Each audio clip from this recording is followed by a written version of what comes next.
अगर आपने reticular activating system को अच्छे से समझ लिया तो आप अपने लाइफ में जो चाहो वो बहुत आसानी से पा सकते हो। तो चलिए जानते हैं क्या है रेटिकुलर एक्टिवेटिंग सिस्टम। तो रेटिकुलर एक्टिवेटिंग सिस्टम हमारे माइंड में न्यूरॉन्स का एक बंडल होता है जो हमारे द्वारा दी गई जानकारी को फिल्टर करता है और फिर उसी से रिलेटेड चीज़ें हमें दिखाता है।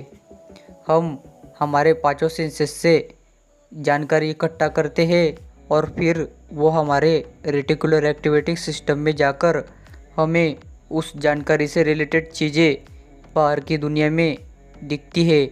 जैसे कि अगर एक इंसान कॉलेज से निकलने के बाद 50,000 की नौकरी ढूंढता है तो उसका माइंड चारों तरफ ऐसी अपॉर्चुनिटीज़ ढूंढेगा जहाँ पे उसको 50,000 की नौकरी मिले।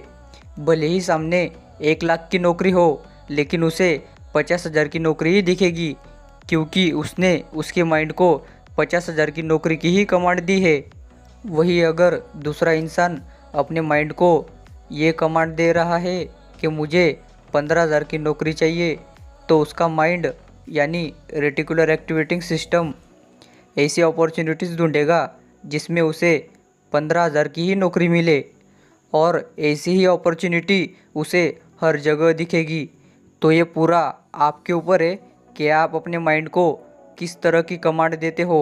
आप कौन से थॉट अपने माइंड में ज़्यादा देर तक रखते हो।